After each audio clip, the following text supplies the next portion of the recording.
to Coach Tim Walz,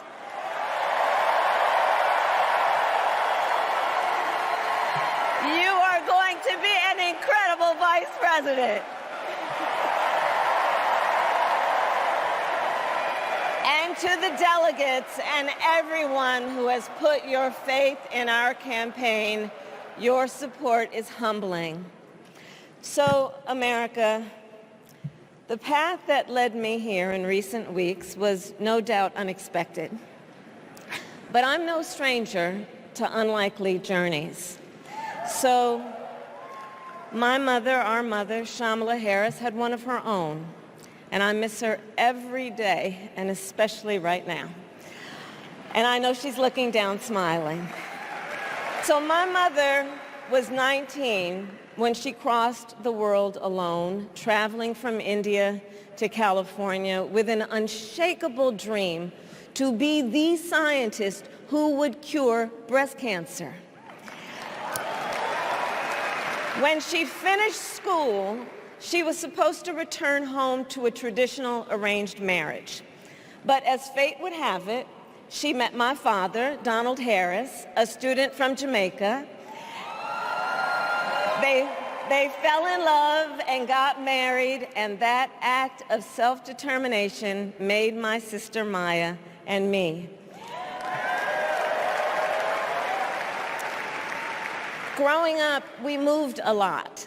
I will always remember that big Mayflower truck packed with all our belongings, ready to go to Illinois, to Wisconsin, and wherever our parents' jobs took us. My early memories of our parents together are very joyful ones. A home filled with laughter and music, Aretha, Coltrane, and Miles. At the park, my mother would say, "Stay close." But my father would say, as he smiled, "Run, Kamala, run. Don't be afraid. Don't let anything stop you." From my earliest years, he taught me to be fearless. But the harmony between my parents did not last. When I was in elementary school, they split up. And it was mostly my mother who raised us.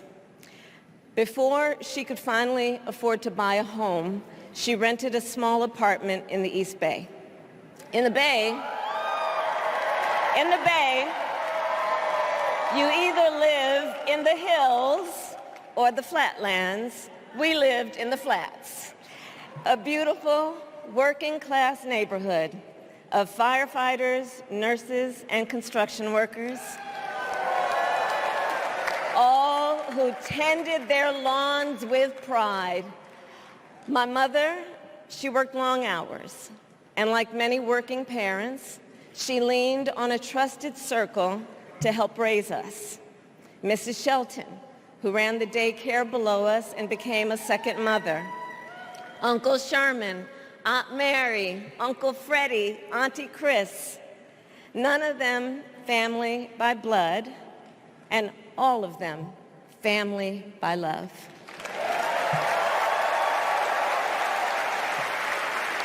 Family who taught us how to make gumbo, how to play chess, and sometimes even let us win. Family who loved us, believed in us, and told us we could be anything and do anything.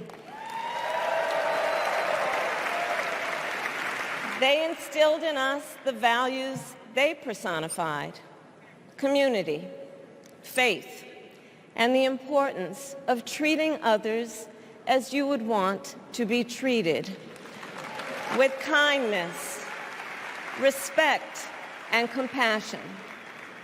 My mother was a brilliant, 5-foot-tall, brown woman with an accent. And as the eldest child, I saw how the world would sometimes treat her. But my mother never lost her cool.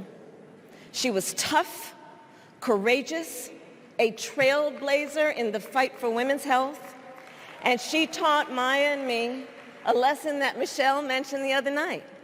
She taught us to never complain about injustice, but do something about it. Do something about it. That was my mother. And she taught us, and she also taught us, and never do anything half-assed. And that is a direct quote. A direct quote. I grew up immersed in the ideals of the civil rights movement. My parents had met at a civil rights gathering, and they made sure that we learned about civil rights leaders, including the lawyers like Thurgood Marshall and Constance Baker Motley, those who battled in the courtroom to make real the promise of America. So at a young age, I decided I wanted to do that work. I wanted to be a lawyer. And when it came time to choose the type of law I would pursue, I reflected on a pivotal moment in my life. You see, when I was in high school, I started to notice something about my best friend, Wanda. She was sad at school, and there were times she didn't want to go home.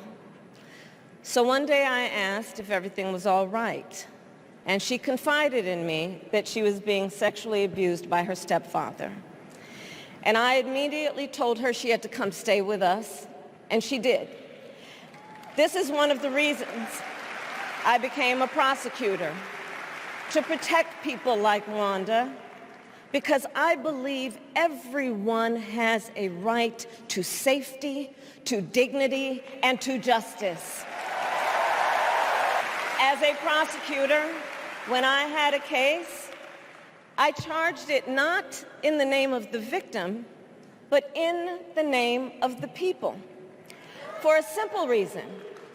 In our system of justice, a harm against any one of us is a harm against all of us.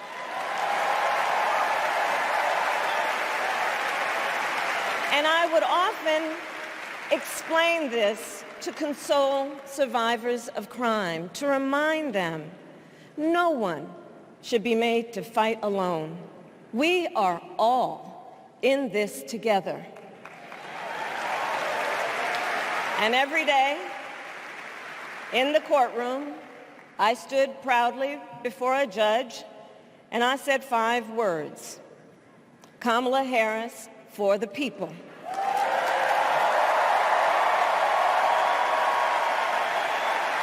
And to be clear, my entire career, I've only had one client, the people. And so, on behalf of the people, on behalf of every American, regardless of party, race, gender, or the language your grandmother speaks, on behalf of my mother and everyone who has ever set out on their own unlikely journey, on behalf of Americans like the people I grew up with, people who work hard, chase their dreams, and look out for one another, on behalf of everyone whose story could only be written in the greatest nation on earth, I accept your nomination to be President of the United States of America.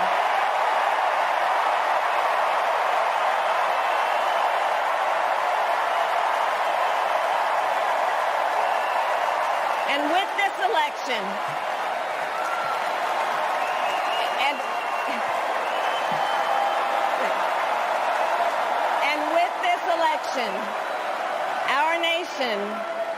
our nation with this election has a precious, fleeting opportunity to move past the bitterness, cynicism, and divisive battles of the past, a chance to chart a new way forward.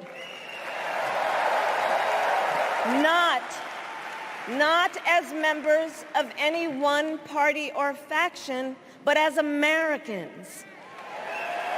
And let me say, I know there are people of various political views watching tonight, and I want you to know, I promise to be a president for all Americans. You can always trust me to put country above party and self, to hold sacred America's fundamental principles, from the rule of law to free and fair elections to the peaceful transfer of power. Be a president who unites us around our highest aspirations, a president who leads and listens, who is realistic, practical, and has common sense, and always fights for the American people. From the courthouse to the White House, that has been my life's work. As a young courtroom prosecutor in Oakland, California, I stood up for women and children against predators who abuse them. As Attorney General of California, I took on the big banks, delivered $20 billion for middle-class families who faced foreclosure, and helped pass a homeowner Bill of Rights, one of the first of its kind in the nation. I stood up for veterans and students being scammed by big for-profit colleges, for workers who are being cheated out of their wages, the wages they were due, for seniors facing elder abuse. I fought against the cartels who traffic in guns and drugs and human beings, who threaten the security of our border and the safety of our communities. And I will tell you, these fights were not easy, and neither were the elections that put me in those offices. We were underestimated at practically every turn, but we never gave up, because the future is always worth fighting for. And that's the fight we are in right now, a fight for America's future.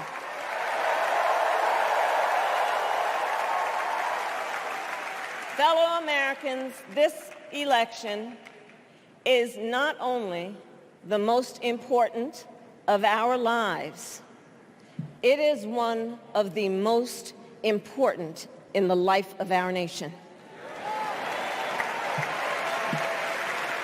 In many ways, Donald Trump is an unserious man.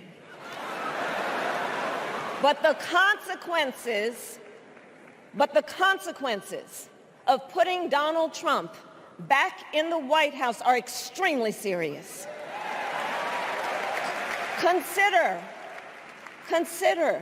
not only the chaos and calamity when he was in office, but also the gravity of what has happened since he lost the last election. Donald Trump tried to throw away your votes. When he failed, he sent an armed mob to the United States Capitol, where they assaulted law enforcement officers. When politicians in his own party begged him to call off the mob and send help, he did the opposite. He fanned the flames.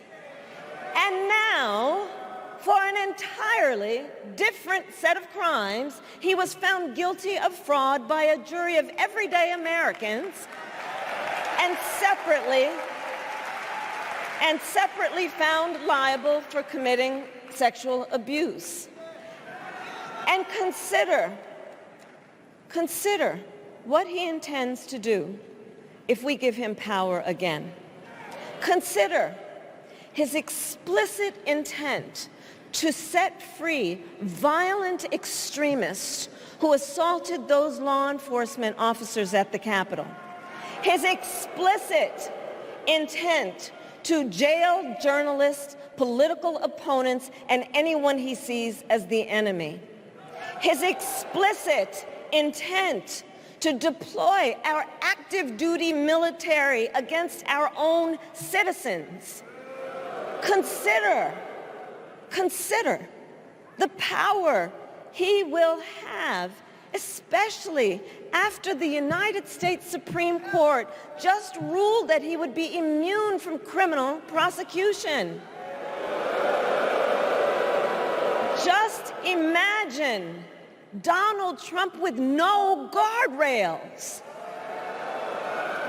and how he would use the immense powers of the presidency of the United States, not to improve your life, not to strengthen our national security, but to serve the only client he has ever had, himself.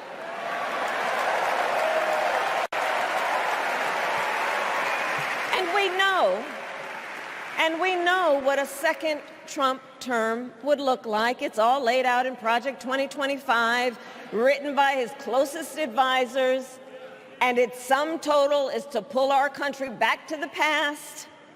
But America, we are not going back. We are not going back. We are not going back.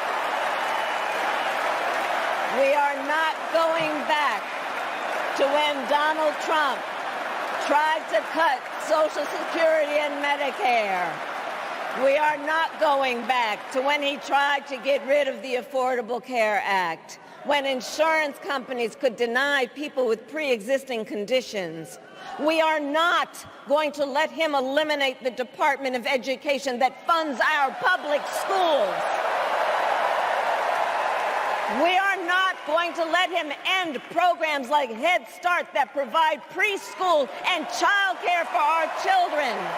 America, we are not going back. Forward to a future with a strong and growing middle class, because we know a strong middle class has always been critical to America's success. And building that middle class will be a defining goal of my presidency. This is personal for me. The middle class is where I come from. My mother kept a strict budget. We lived within our means, yet we wanted for little. And she expected us to make the most of the opportunities that were available to us and to be grateful for them. Because, as she taught us, opportunity is not available to everyone. That's why we will create what I call an opportunity economy where everyone has the chance to compete and a chance to succeed. Whether you live in a rural area, small town, or big city. And as president, I will bring together labor and workers and small business owners and entrepreneurs and American companies to create jobs, to grow our economy, and to lower the cost of everyday needs like health care and housing and groceries. We will provide access to capital for small business owners and entrepreneurs and founders. And we will end America's housing shortage and protect Social Security and Medicare. Now compare that to Donald Trump, because I think everyone here knows he doesn't actually fight for the middle class. He doesn't actually fight for the middle class. Instead, he fights for himself and his billionaire friends. And he will give them another round of tax breaks that will add up to $5 trillion to the national debt. And all the while, he intends to enact what in effect is a national sales tax, call it a Trump tax, that would raise prices on middle-class families by almost $4,000 a year. Well, instead of a Trump tax hike, we will pass a middle-class tax cut that will benefit more than 100 million Americans. Friends, I believe America cannot truly be prosperous unless Americans are fully able to make their own decisions about their own lives, especially on matters of heart and home. But tonight, in America, too many women are not able to make those decisions. And let's be clear about how we got here. Donald Trump handpicked members of the United States Supreme Court to take away reproductive freedom. And now he brags about it. In his words, quote, "I did it and I'm proud to have done it," end quote. Well, I'll tell you, over the past 2 years, I've traveled across our country, and women have told me their stories. Husbands and fathers have shared theirs.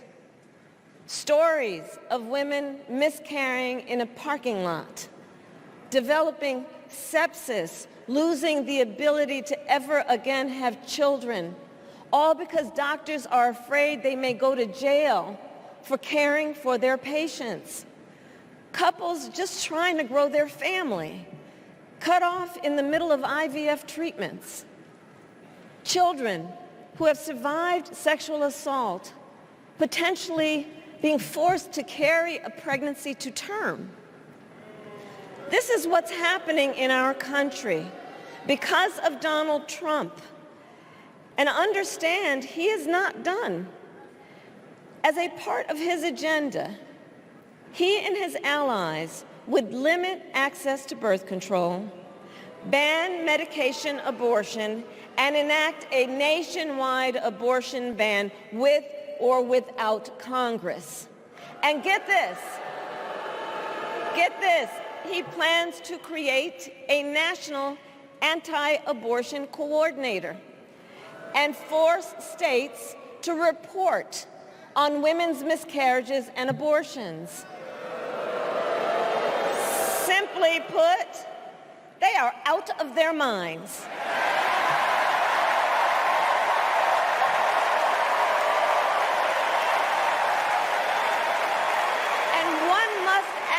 One must ask, why exactly is it that they don't trust women? Well, we trust women. We trust women. And when Congress passes a bill to restore reproductive freedom, as President of the United States, I will proudly sign it into law. In this election, many other fundamental freedoms are at stake. The freedom to live safe from gun violence in our schools, communities, and places of worship. The freedom to love who you love openly and with pride. The freedom to breathe clean air and drink clean water and live free from the pollution that fuels the climate crisis. And the freedom that unlocks all the others, the freedom to vote. With this election, we finally have the opportunity to pass the John Lewis Voting Rights Act and the Freedom to Vote Act. And let me be clear, after decades in law enforcement, I know the importance of safety and security, especially at our border. Last year, Joe and I brought together Democrats and conservative Republicans to write the strongest border bill in decades. The Border Patrol endorsed it. But Donald Trump believes a border deal would hurt his campaign. So he ordered his allies in Congress to kill the deal. Well, I refuse to play politics with our security, and here is my pledge to you. As president, I will bring back the bipartisan border security bill that he killed, and I will sign it into law. I know we can live up to our proud heritage as a nation of immigrants and reform our broken immigration system. We can create an earned pathway to citizenship and secure our border.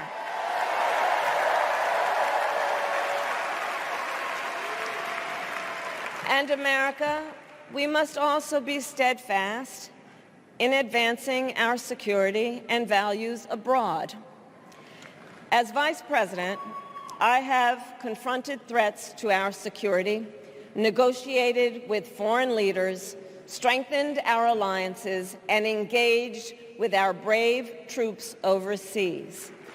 As Commander-in-Chief, I will ensure America always has the strongest, most lethal fighting force in the world, and I will fulfill our sacred obligation to care for our troops and their families, and I will always honor and never disparage their service and their sacrifice. I will make sure that we lead the world into the future on space and artificial intelligence, that America, not China, wins the competition for the 21st century, and that we strengthen, not abdicate, our global leadership. Trump, on the other hand, threatened to abandon NATO. He encouraged Putin to invade our allies, said Russia could, quote, do whatever the hell they want. 5 days before Russia attacked Ukraine, I met with President Zelensky to warn him about Russia's plan to invade. I helped mobilize a global response, over 50 countries, to defend against Putin's aggression. As president, I will stand strong with Ukraine and our NATO allies.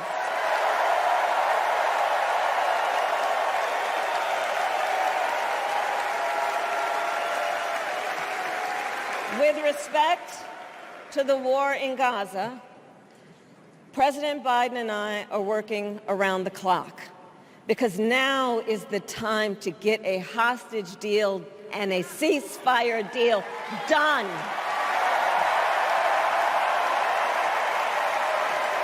And let me be clear, I will always stand up for Israel's right to defend itself, and I will always ensure Israel has the ability to defend itself, because the people of Israel must never again face the horror that a terrorist organization called Hamas caused on October 7,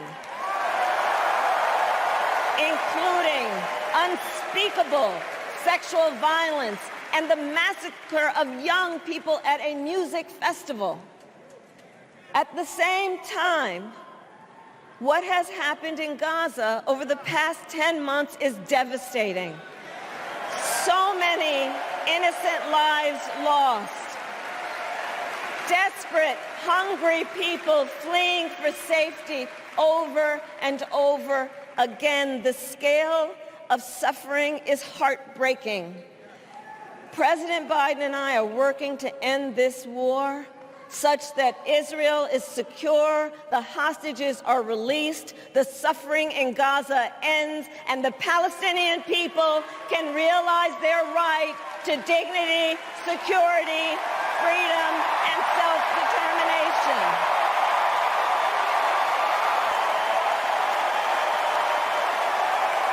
And know this, I will never hesitate to take whatever necessary to defend our forces and our interests against Iran and Iran-backed terrorists. I will not cozy up to tyrants and dictators like Kim Jong-un who are rooting for Trump.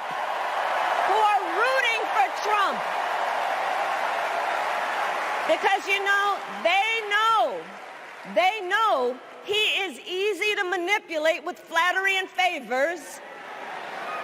They know Trump won't hold autocrats accountable because he wants to be an autocrat himself.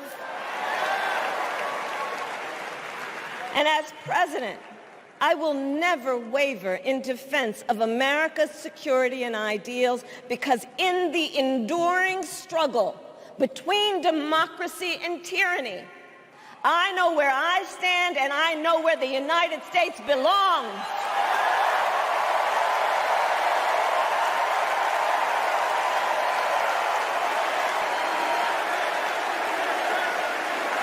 So fellow Americans,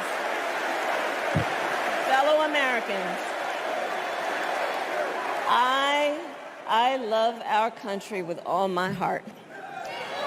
Everywhere I go, in everyone I meet, I see a nation that is ready to move forward, ready for the next step in the incredible journey that is America. I see an America where we hold fast to the fearless belief that built our nation and inspired the world, that here in this country, anything is possible, that nothing is out of reach. An America where we care for one another, look out for one another, and recognize that we have so much more in common than what separates us. That none of us has to fail for all of us to succeed. And that in unity there is strength. You know, our opponents in this race are out there every day denigrating America, talking about how terrible everything is. Well, my mother had another lesson she used to teach. Never let anyone tell you who you are. You show them who you are. America, freedom, opportunity, compassion, dignity, fairness, and endless possibilities.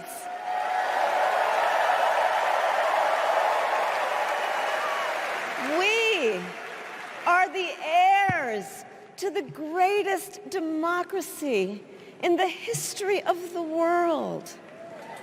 And on behalf of our children and our grandchildren and all those who sacrificed so dearly for our freedom and liberty, we must be worthy of this moment. It is now our turn to do what generations before us have done, guided by optimism and faith, to fight for this country we love, to fight for the ideals we cherish, and to uphold the awesome responsibility that comes with the greatest privilege on earth, the privilege and pride of being an American.